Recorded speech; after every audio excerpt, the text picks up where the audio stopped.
It's November the 18th, 2022, and you're listening to episode 923 of Tips from the Top Floor. Tips from the top floor, tips from the top, alright, from the top floor. Whew, it's good to be back. Hey, how's everyone doing? I'm Chris, and this is Tips from the Top Floor, the longest running photography podcast on the planet. Yeah, I wasn't here for a week. I wasn't here for a while. Because I had a health issue. I didn't like it. Did not like it at all. 2 weeks ago, I woke up in the morning with some of the lower frequencies on my right ear missing. Partial hearing loss. Like everything under 1 kilohertz was virtually gone. It's like when you turn down the bass on your stereo all the way. And that was not nice. I had an episode like this before, and luckily it seems to be an episode. Well, interestingly enough, our brain is so quick to fill in areas that aren't used. There's seems to be a real competition in our brain going on. So if you don't use something else will swoop in there. And that vacuum of like the ear not delivering those frequencies to the brain, that was quickly filled by a tinnitus, a low rumble, a sound, a permanent sound kind of thing. I'm kind of lucky that most of that is on the way out. Right now I'm on cortisone and on earplugs and on a short, I was on a short vacation from headphones. I'm okay recording this right now. So yeah, I'm back. And most of the lost frequencies are back. The rumble is still there, but it's getting less. So, yeah. Thanks for the well wishes, everyone who read me talking about this online. So, yeah, I'm not going anywhere. All right, let's see. I think this is an important episode today. You'll have to wait to the end, but yes, it's important. So let's dive into a couple of news items first. Affinity 2 is here. That happened. They did a whole lot of big teasing and a whole lot of doing the one more thing and so on. And everyone, well, at least I was hoping that they would finally release their Lightroom killer. I'm doing air quotes killer. That did not happen. No digital asset manager. But hey, they released new versions of Affinity Photo, Affinity Designer, and Affinity Publisher. Version 2 of all of those. And all 3 products are available on all platforms, which in that case means Mac, Windows, and iPad. Most of them had been on all these platforms. Publisher is new on iPad. So now it's a complete suite. And no subscription. They are sticking to their guns in terms of no subscription. I think that's one of the biggest things that tells them apart from Adobe. And they also introduced a new universal license for all products on all platforms for $119. That's the early bird price. And the full price will then later be $199. And I got the universal license right away. Some of the new features are nice. I mean, the whole thing is quite slick, quite fast, quite good. They have a new layer panel in all the apps, which is great. Much more easy to use, more visual, more easy to navigate. Let me pick out a couple of features from the different products here. Designer, I use Designer quite a lot. Their Vector Warp tool, I love that. And the Shape Builder, oh man, that is so much fun. You can build shapes now. Boolean shapes, but in easy. It used to be possible in the past. Now, the Shape Builder, you just make a few shapes, layer them on top of each other, press the S key. Like you select all of them, press the S key, and then you get to choose which parts are part of the shape and which are not. And I love it. It's really good. Affinity Photo 2, they finally introduced non-destructive RAW development. As in, you can import a RAW picture and then develop it with the RAW tools and then later go back and change everything under a whole stack of layers and things, and everything will update. That might honestly be a first step towards a Lightroom-like thing, because non-destructive is important, and yeah, possibly we're seeing an early glimpse. One can dream, right? They have live and compound masks, really good, and finally a live mesh warp, which means you can bend and squeeze things live. So like imagine you have a photo of a book that you need to put pages on for an ad or something, and then now you can bend them to make that work. Publisher 2, I didn't play with that yet, but just a couple of the notable features are that it now lets you combine multiple docs into books. So you have several documents of things, might be chapters or something, and then put them into books. It supports footnotes and side notes and things that you need for making books, and something like autoflow, like auto layout kind of stuff. That's cool. I like what they did. I also hope they'll keep being great competition for Adobe, because in a competitive landscape, we all win. So Affinity 2, yeah, I like. Another thing that's happening here. This is a bit of housekeeping. Another thing that's happening here is I told you my old computer died. My iMac Pro died. Well, it didn't really die. It's still okay, but the SSD in it is toast. It's losing data and things, which bit me quite a bit, but I recovered, and I'm now working under a new paradigm here, which is I have switched from 2 to 1. So in the old world, and yeah, I'm over 50. I'm old. I come from a time where the desktop was a thing.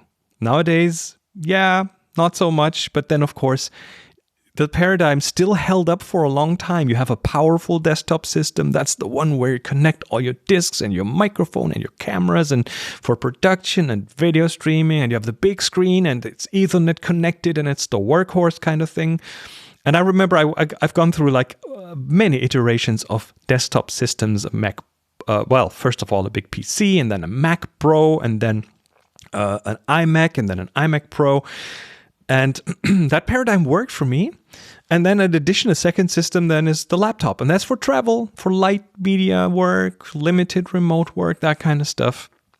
But of course, that adds complication in terms of you need to sync things. You bring a laptop home with your pictures from a trip, and you need to update the library and sync things over. And yes, you can automate some of that with Dropbox and with iCloud. But then with things like Lightroom and Lightroom Catalog, Lightroom is still necessary. Still no replacement for that for me. It's a half manual process. You export the catalog, and you move it over and you import it. And then you need more maintenance because you back up 2 systems, and you need to keep tabs on some things like what is where. It's getting cumbersome. So the new paradigm now is that I replaced my iMac Pro with an Apple M2 MacBook Air. Yeah, the small one. Well, the small one, but with all features included. So I have a laptop that is light, that runs on battery for hours and hours and hours. I mean, with regular normal stuff, 5, 7, 8 hours, no problem. It doesn't have a fan. It's more powerful than my old 8-core iMac Pro, which was a beast. It just eats it for breakfast. That's a lot. This is so wild. And now the only synchronization that I need to, and the laptop has not just enough power, it also has 2 terabytes of SSD in it, because that's how I spec'd it. And now the only syncing that I need to do is, this is my main system now. This is the system. This is the workhorse. and I'm only syncing between laptops and devices now, as in the iCloud universe. So, yeah, for production stuff, I mean, I'm standing in front of my desk right now, which is where the iMac Pro used to live. I can run this in clamshell mode with an external screen, with an external keyboard. I have an external mouse. You just drop in that laptop, hook it up with one USB-C plug to power and a little hub that has the discs and stuff and the microphone and everything connected. And it works. So, yeah, giving up that two-system setup. Now, is it more complicated? Well, in the beginning, to get everything moved over and to set it up and to set up the backups and everything, yeah, a little. But the amount of flexibility and the amount of not needing to manage two systems anymore is a big win. So, yeah, this tiny machine outperforms my big desktop. Has more SSD, does everything 100% silent. That's pretty wild, I think. So, yeah, that's the that's the infrastructure news. It wasn't cheap. I mean, fully spec'd out here in Germany, including tax. It's like 3,000 euros, but it's an enabler. It feels like an enabler, and yeah. So let's look at the pros. Pros is no more juggling two systems. Fine. Pros is it's portable. It's my main system. It's always with me. Yes, I have a couple of things on external disks, like my photo library, but I have smart previews in Lightroom, so I can still work and export my photos on the road. And I can use it anywhere because it's battery powered, and it's really good at that. Now, the cons, of course, is it's a smaller screen. The 27-inch 5K panel is nice. But again, mitigation is get an external display. I don't have one yet. Still working on that. But I still do have this plug it into the hub kind of location for like stationary stuff, production stuff, video streaming, and so on, backing up, microphone access, and so on. So yeah, it's the best of all worlds. Now, of course, big risk is now system loss, because this is my only system. This is my only system, and of course, there could be theft. There could be, I don't know, me dropping it or spilling a cup of coffee into it. Of course, mitigation for that is backups. There's Time Machine. There's cloud backups. I'm backing up several terabytes to the cloud, and that's also important. Frequently clone the main disk. I'm using Carbon Copy Cloner for that, which means I have a bootable copy of the disk or of the SSD. And if I need to, I can hook that one up to a new system. And that will work as this one. And of course, in case of an emergency, I've checked around. I can rent an equivalent system within 2 days. So could be here the day after tomorrow, and I'd be up to speed again quickly. So that is, for now, is my easiest or best way to take care of the risks. So yeah, from 2 to 1, it's quite fundamental, to be honest. One more piece of news from the space community. I have just heard about a big digital camera. Usually we try to make cameras smaller and lighter and more portable. Well, scientists are now building the world's largest digital camera, and it's part of a project called the Legacy Survey of Space and Time, the LSST. And it'll be, well, it's a telescope, but not in the usual sense. So it'll help astronomers study billions of galaxies over the next 10 years. That's the goal. It's 1.65 meters tall. It has 189 sensors. It has 3.2 gigapixels in total, and its largest lens has a diameter of 1 meters, almost 1.6 meters. What I find interesting is that it's not a telescope in the usual sense. Normally, what you think of when you think telescope is a mirror construction, mirror lens construction, folded in itself. But this one is a digital camera with actual lenses and a huge amount of sensors in there that are stitched together into one sensor. That thing is supposed to be finished at the end of 2024, so in 2 years. And it will then be transported to the Vera C. Rubin Observatory in Chile on a Boeing 747 and a train ride. And I can't wait to see some awesome pictures from it. Yeah, space is awesome, even if you're just looking at it from Earth. All right, here's where I want to send you off to a gallery of pictures. I've not been idling for the last weeks. I've been spending time learning, diving into things, and one of the areas that I found fascinating, intriguing is the whole area, and I'll have to keep bringing it up here, AI generated imagery. And the link in the show notes is to a gallery of AI generated pictures of myself. And all it took was to upload 30 selfies, simple selfies, to a website. And it was fairly easy because at least on your iPhone, in the photo library, you have an album for your selfies, things that have been shot with your camera that points towards you. And then that was simple to pick like 30 of them. And then go to a website, click a button to train a neural network on those pictures. And then type in prompts to generate new imagery. Is that a game changer? Yeah. Think about it. Product photography, stock photography, portraiture. There's change ahead, which is why you'll want to listen to what's up next in this show, because that's the big one. Okay, this is important and urgent. Because if you are in the field of making art of any kind, be it photography, be it graphic design, painting, digital art, making gaming assets, doing stock photography, doing product photography, you name it.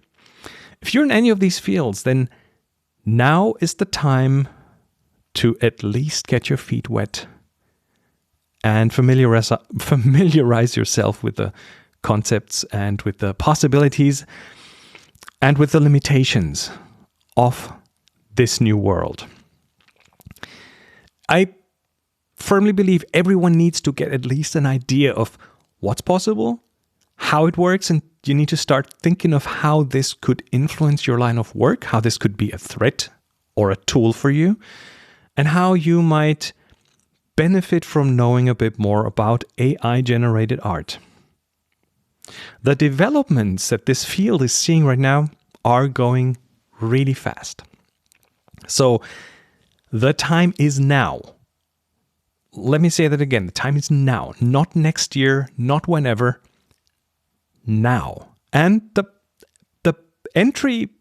barriers to entry are not high. And I'm especially talking about one new development, and that is the ability to train your own network on pictures of your own person, of your own item, of your own thing. And then that neural network will be able to reproduce that person or that item or that thing in as many contexts and situations and light settings as you like. Go have another look at the gallery that I shared earlier. All of these pictures are based on training a network with 30 selfies of myself. The training was pretty much fully automated. It took 45 minutes in the cloud on some iron in some data center that you don't have to care about. It cost me $10. By the way, there are cheaper options. And now, using that trained data set, generating a set of new selfies based on any text prompt describing what I want to generate takes a couple of minutes and costs me a couple of cents. Is it all perfect? No. Is it improving? Yes, and fast. The last 90 days of Stable Diffusion, that's how long it's been around in the open source. Those last 90 days have been one of the biggest game changers and liberators of creativity that I've ever seen in my entire life. And I've seen many examples of democratizing the arts. And I'm really happy to say that I've been part of quite a few of these examples. Let me give you a few of these examples. There used to be a time when all music you heard on the radio was created in a professional studio. You needed specially treated rooms, you needed expensive microphones, you needed expensive effects gear and dynamic processors and a 24-track tape machine that no one could afford other than the big studios, and synthesizers that were really expensive, and so on and so on. And then the mid-90s came along, and things turned digital, and you could record those 24 tracks on a PC, and you could run effects plugins that mimicked their expensive hardware brethren to a T. And many professional recording studios went under. I came from what back then was called the home recording scene. And I ended up recording, mixing, mastering, and producing music without owning an expensive studio. And that music that I produced was on par with many studio productions. And the gatekeepers had to reorient. They had to learn and evolve or stay by the wayside. I was part of that wave and I embraced it. That was the mid-90s. Then the early 2000s came along and photography went digital. And again, the gatekeepers were those with the expensive photo studios and the expensive medium format cameras and the expensive lighting rigs. And many of them looked down on the digital cameras back then and laughed at them because those cameras weren't up to par with their resolution and their color fidelity and so on. And then the DSLRs dropped in price and became better, and the masses got access to new technology that was on par. And suddenly, the creativity was the limit, not access to expensive technology. And the darkroom went digital. That was replaced by Photoshop and by Lightroom. And the analog workflow became digital. And I was part of that wave, and I embraced it. Okay, 5 years ahead. The 2005 area. That's when radio went digital. And it turned into the podcast. And that time, the gatekeepers were the radio stations with their expensive studios and their big AM and FM transmitters and their radio licenses. And all of a sudden, there were thousands and thousands and thousands of people like me who had something to say, something to tell the world. And we had the internet to distribute the things we talked about. And we found audiences. I found you, or you found me. You're listening to it right now. And all of a sudden, every niche topic could find an audience. And I was part of that wave and I embraced it. And yes, right now, we're looking at the next big wave, and it's called AI-generated art, and AI-generated writing, and AI-generated music. Will it replace us? No, it won't. Some of us for sure, but turns out it works best when working hand in hand with people like you and me. People who learn how to guide it, how to use it as a tool to supercharge their productivity. And that's why I suggest you give it a go. Get your feet wet. See what it's about. Learn the new tools, play, explore, see what's possible, see where the limitations are. Be informed and stay on top of the developments. And by the way, I would love to be your guide on this journey. Let's learn together. Let's explore this together. And as a first simple step, there are two resources I want to point you towards. go check out, they're both linked in the show notes, go check out one of the many places where you can train your own model. It's online. It costs a few bucks, not affiliated with any of these, but I suggest Astria AI. Astria AI, I think you pay $10 for training and then almost as many pictures as you like. Or AIpainter.com, also linked in the show notes. That one starts at like $2 for a training round. And you can train your own model and generate your own pictures just to get your feet wet, just to test the water.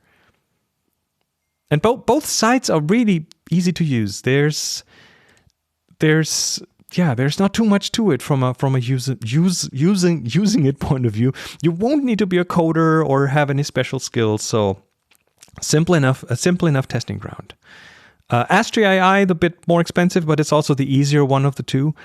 AIpainter is a bit more involved, but both work really well. Let's explore this together. Let's go down that path together. You'll thank me later. Oh, and by the way, here's a little plug. If you want personal hand-holding, I'm for hire. You can always book me over on sensei.photo for a private lesson to help you get up to speed. Sensei.photo, sensei.photo. Just hit me up.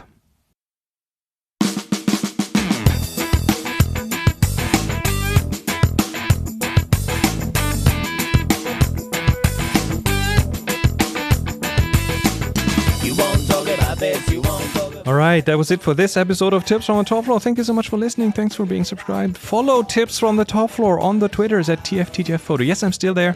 I'm also on Mastodon. Chris Marquardt at chaos.social, just in case. You better let me know.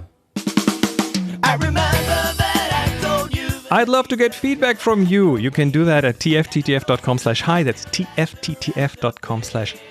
You can write or record a voicemail. And the following listener has done exactly that. Let me read that to you. Eran Pinasov writes, hi Chris, it's Eran, node listener of the TFTTF podcast. And I'm adding he's been on one of my workshops. It's great that you're back on track and you are bringing very interesting and sometimes unique content and observations. So keep it on. Hope that you recover soon from the sudden ear loss. I actually had the same partial on my right ear. Fortunately, went away after a few days. Yes, recovering. Thanks for the well wishes. In the last episode, you mentioned that the new method to launch any camera app from the iPhone lock screen, and I agree that this can be a game changer for so many cases. Fortunately, there are even faster and better ways to do that, and I wonder if this could also happen on iOS devices, for example, on my Samsung phone, or all of the mid to premium Samsung devices. When you double press the power button, it instantly gets into the camera app. You actually do the double press while you raise the device to the capture position and it's already ready to shoot. Bottom line, it takes about 2 to 3 seconds to take a picture from the moment you think about doing that. I find this extremely useful and I use it very often. Sometimes people don't see that I actually captured a shot as it is so fast. It is very useful with kids or animals. The fact that this is a physical button makes it even more convenient and I can use it without even looking at the device or screen. It's also possible to assign power double press to run any application, so I guess it's also possible to use other camera apps. Hope this will also find its way to the iOS or help listeners with Samsung devices which didn't know about these functions. Thanks again and take care. Well, great to hear from you. Thanks for writing in. On iPhones, the double press on the power button opens Apple Pay, so that is already taken by something else. There's one other method that I used for a while in the past, and that is you have accessibility settings where you can start an app by double tapping on the back of the phone. So you knock on the phone and it starts an app. But for me personally, it had too many false positives, so I constantly opened an app that I didn't want to. So I'm not using that anymore. The home screen thing, using that as a launcher but the big advantage here is that you can have direct access to multiple different cameras from there. So that's why I find it so intriguing. Anyway, your method on a Samsung Android phone sounds like fun. So thank you for sharing that. If you want to leave feedback for the show, go to tfttf.com/hi, tfttf.com/hi, and let me know what you think.